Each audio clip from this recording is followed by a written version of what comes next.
অশ্বত্থামা দাও দাও দাও, যে মাথাটা সব থেকে বড়, যে মাথাটা সব থেকে শক্তিশালী, সেই মাথাটা তুমি আমার হাতে তুলে দাও। অশ্বত্থামা হাত বুলায়ে বুলায়ে দেখছে কোনটা সব থেকে বড় মাথা। দেখলো 5টা মাথার মধ্যে একটা মাথা সব থেকে বড়। সেই মাথাটা নিয়ে দুর্যোধনের হাতে দিয়ে বলছে, দুর্যোধন এই নাও, এই নাও ভীমের মাথা, এই নাও।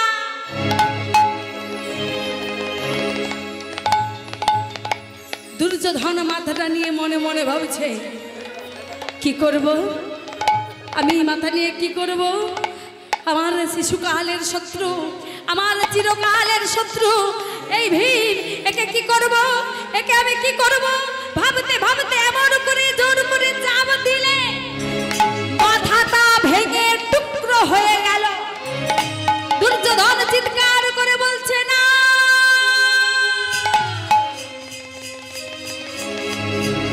না না না, এ হতে পারে না, এটা এটা এটা কিছুতেই ভীমের মাথা হতে পারে না। অশ্বত্থামা তুমি কাকে কেটে এনেছো? কার মাথা কেটে এনেছো? এটা এটা এটা ভীমের মাথা নয়, আমি জানি এটা কিছুতেই ভীমের মাথা হতে পারে না। অশ্বত্থামা বলছে, বন্ধু তুমি বুঝলে কি করে? অন্ধকার রাতে তো চেনা যাবে না, তাহলে তুমি বুঝলে কি করে এটা ভীমের মাথা না? ও মায়েরা,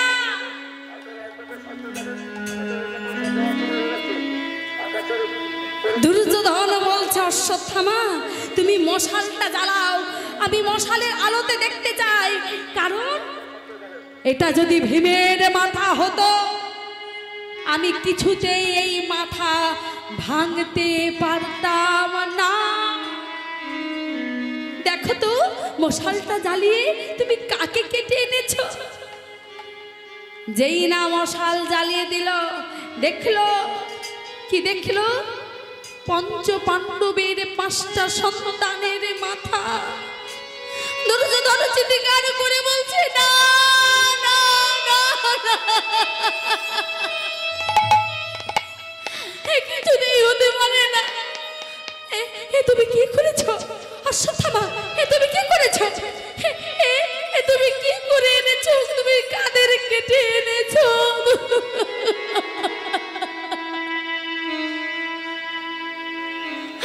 তুমি কাদের কেটে নিয়ে চলে এসেছো? এ তুমি কি করেছো? যে দুর্যোধনের নয়ন দিয়ে কোনোদিন জল পড়ে না, দুরাচারী দুর্যোধন, পাপাচারী দুর্যোধন কোনোদিন কান্না করে না, কাঁদে না, নয়ন দিয়ে জল পড়ে না। আজ 5টা মাথা দেখে আজ দুর্যোধন কাঁদেছে। হে তুমি কি করলে? হে তুমি কি করলে অশ্বত্থামা? হে তুমি কি করলে? আচ্ছা বলুন তো মা,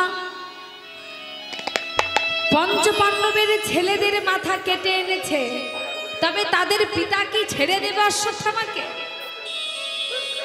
ছাড়বে? হ্যাঁ কি না? কি মা ছাড়বে না তো? বাহ, এত চিৎকার হচ্ছে না? নামটা হচ্ছে মধুর মধুর মধুরতম নাম। যে নাম আস্বাদন করলে মহাপাপ থেকে অব্যাহতি পাওয়া যায়, সেই নামের মাঝে মাঝে ব্যাঘাত ঘটলে সব শেষ হয়ে যায়। কেন জানেন তো? নাম হচ্ছে অমৃতময়, অমৃতের স্বাদ।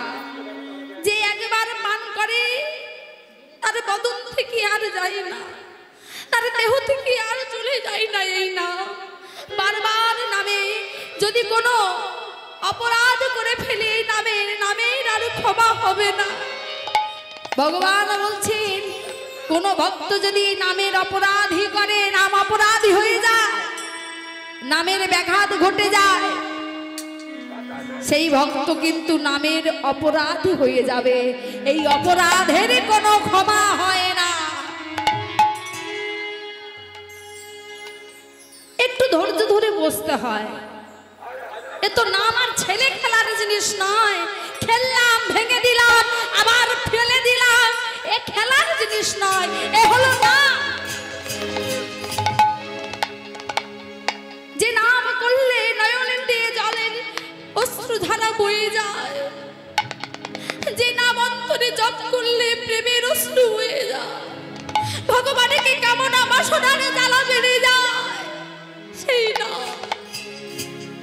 পৃথিবীর মাঝে নাম হচ্ছে, নাম শেষ নেই, নামের শেষ নেই, কিন্তু ভক্ত কমে যায়। বলে কেন?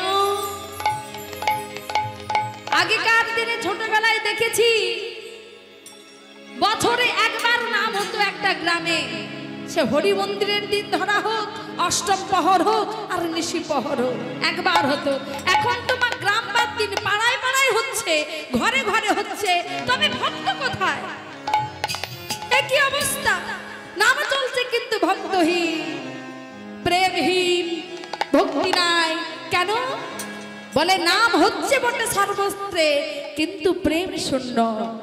কিছুদিন পর দেখা যাবে নাম হবে কিন্তু ভক্ত থাকবে না। কেন? আমরা যে ধর্মের মানুষ, যে সনাতন ধর্মের মানুষ, সে ধর্মকে আমরা ত্যাগ করে চলে যাচ্ছি। কি অবস্থা, কি হচ্ছে, কোথায় চলেছ, কোথায় যাচ্ছ? একটিবার কি ভেবে দেখতে পারো না ছোট করে তুমি কার জন্য পৃথিবীতে এসেছো? কাকে পাওয়ার জন্য তোমাকে পৃথিবীতে পাঠিয়েছে? সব শেষ হয়ে যাবে মা, নাম হবে কিন্তু আর ভক্ত থাকবে না। বলে নামটা ভালো লাগে না তো শুনবো কেমন করে? ভালো লাগে না কেন?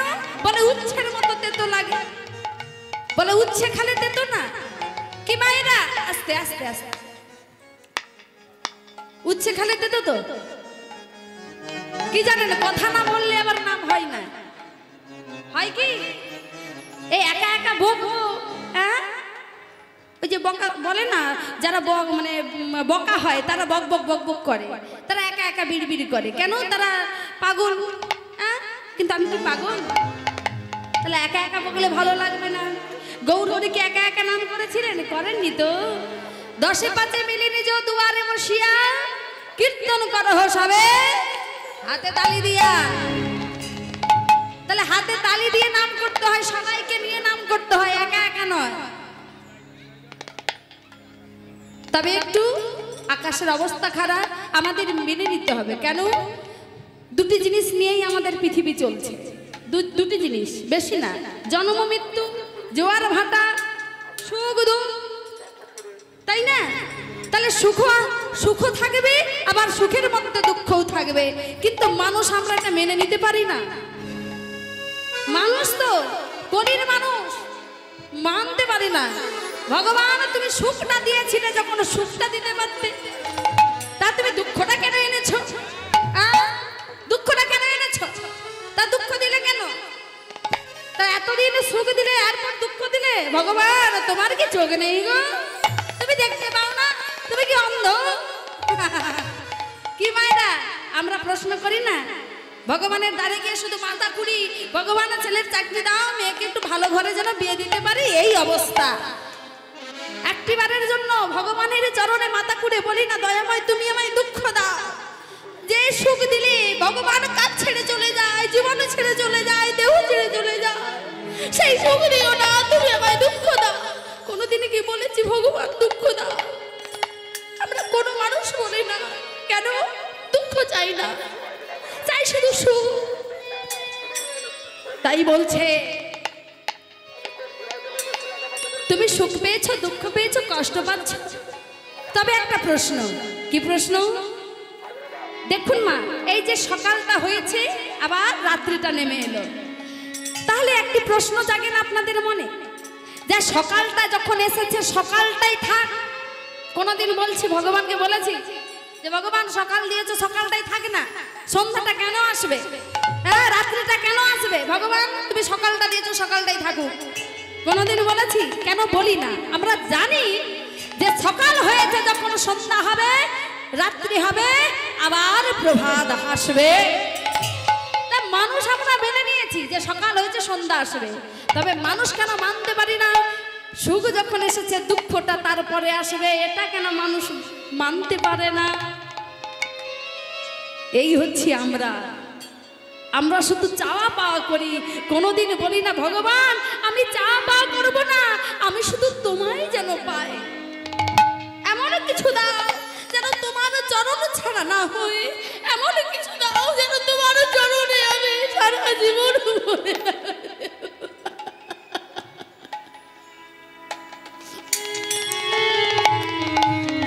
ভগবান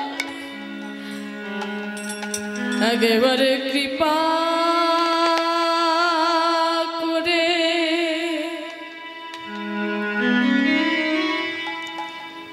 তুমি মরে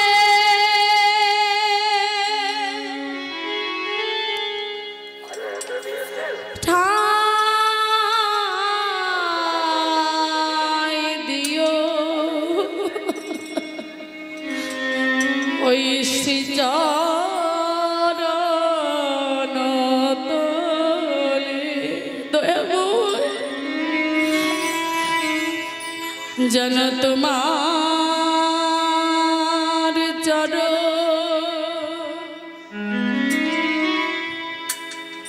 পাওয়ার আশা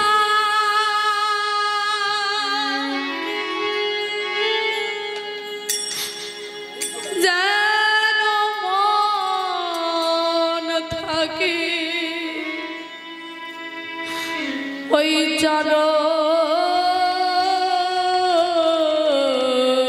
তলে দয়াময়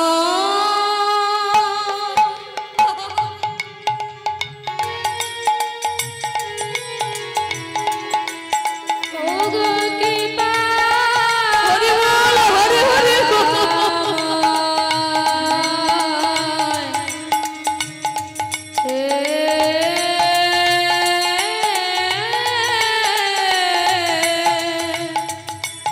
করুণাময়ে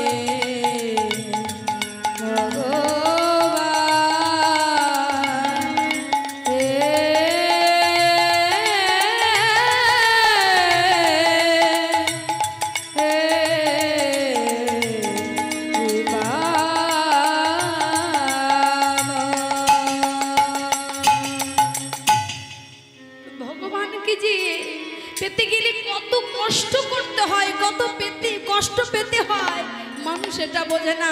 ওরে সংসারে কাঁদছিস, শাস্ত্রে বললেন সংসারের কান্নাকে ব্যতিব্যস্ত কান্না বলে। ওই কান্নার কোনো মূল্য নাই, মূল্যহীন কান্না।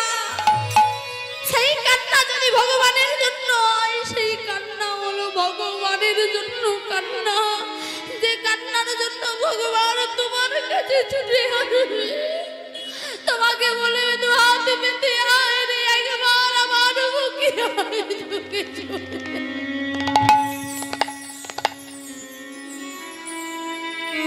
এদিকে যখন পঞ্চপাণ্ডব জানতে পারলো যে তাদের সন্তানকে কেটে নিয়ে গেছে অশ্বত্থামা, স্থির থাকতে পারলেন না পিতা ভীম। তিনি মনে মনে ভাবলেন আমার সন্তানকে যে হত্যা করেছে আমি তার শিরচ্ছেদ করব। তাই রাগে ক্রোধে ক্রোধান্বিত হয়ে একটি তলোয়ার নিয়ে ছুটিলেন অশ্বত্থামাকে মারবার জন্য। এদিকে অর্জুন রথে চাপলেন এবং দ্রৌপদীও রথে চাপলেন, সবাই চলেছে অশ্বত্থামাকে মারবে। এমন সময় অন্তর্যামী ভগবান ছুটে এলেন, এসে বলছে দুর্যোধনকে বলছে এমন কর্ম করবার আগে একবার ভাববার উচিত ছিল তোমার। তারা আসছে মারবার জন্য, এখন কি করব? তবে ব্রাহ্মণকে তো হত্যা করা শাস্ত্রের নিয়ম নেই। ভগবান ছুটে আসলেন অর্জুনের কাছে। এসে বলছে, অর্জুন তোমার এ কাজ করা চলবে না। কেন? কেন প্রভু? ও আমার সন্তানকে মেরেছে, ওকে হত্যা করতেই হবে, ওকে ছাড়বো না, কিছুতেই ছাড়বো না। অর্জুন আমি জানি যে তোমার সন্তানকে মেরেছে তাকে তুমি ক্ষমা করো না। এই বলে ব্রাহ্মণকে হত্যা করা তো শাস্ত্রের নিয়ম নেই। ব্রাহ্মণকে হত্যা করা কি শাস্ত্রের নিয়ম আছে? ব্রাহ্মণকে হত্যা করা যাবে না। তবে এক কাজ করো, যে তোমার সন্তানকে মেরেছে তার শিখা তুমি ছেদ করে দাও। তাই ব্রাহ্মণের শিখা ছেদ করে দিলে। সেই কথা আজ বলছে দুর্যোধন, মনে পড়ে সেদিনে তুমি কি করেছিলে? সেদিনে যা করতে পারোনি, আজ তুমি এসে আমার পাশে এসে কি করবে? তুমি চলে যাও, চলে যাও, এখান থেকে তুমি দূর হয়ে যাও। দুর্যোধন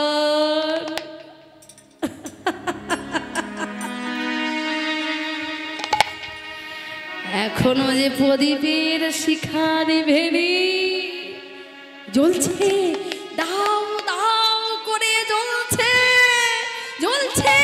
কোথায়? উত্তরা দেবীর গর্ভে। আজ আমরা যার কথা সাধন করব মা, সেই পরীক্ষিত মহারাজ উত্তরা দেবীর গর্ভে 7 মাসের গর্ভবতী মা উত্তরা, 7 মাসের গর্ভবতী। কি করলেন? অশ্বত্থামা ওই সন্তানকে মারবার জন্য ব্রহ্মবাণ নিক্ষেপ করলে।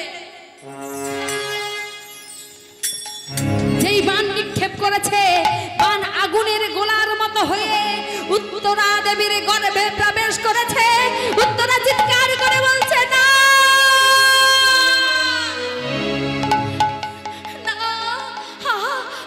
কষ্ট। তবে কেউ কি আমার সন্তানকে মারবার জন্য কিছু করেছে? কি কষ্ট!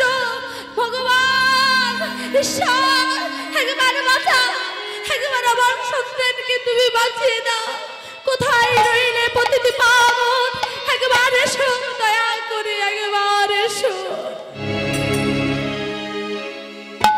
আজ ভগবানকে ডাকছে, উত্তরা দেবী চিৎকার করে ভগবানকে ডাকছে,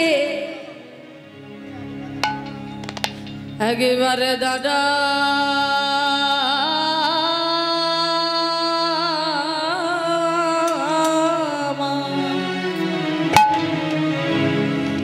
আমার আখি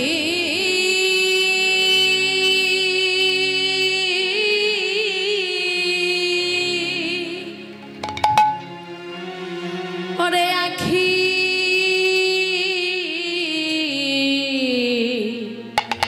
আগে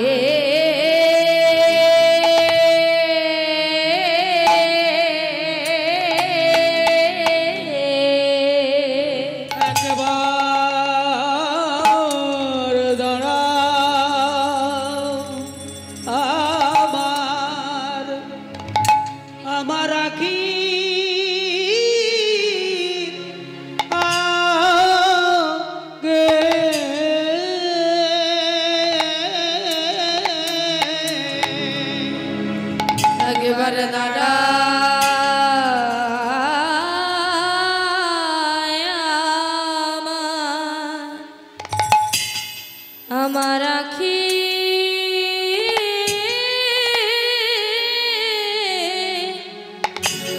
আখি আগে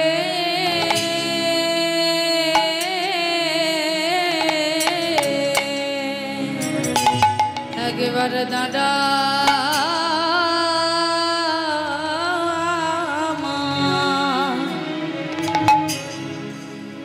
আমার আখি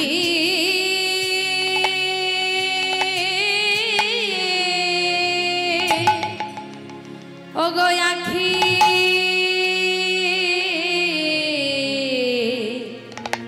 আগে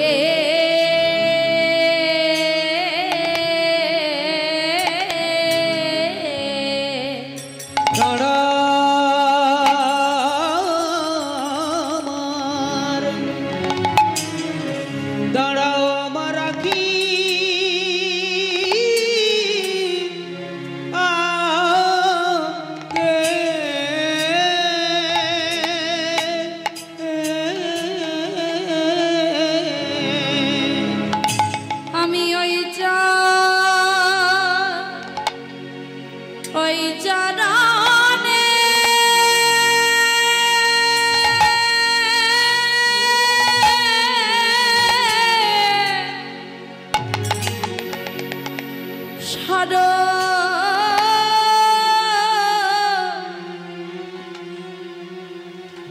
নীলা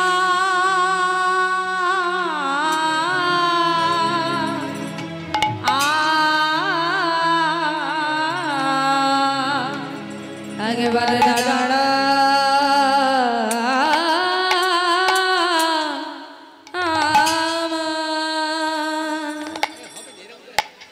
আমার আখি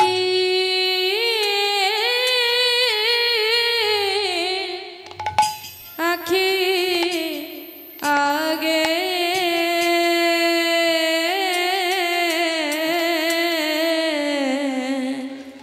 আমি ওই চরণে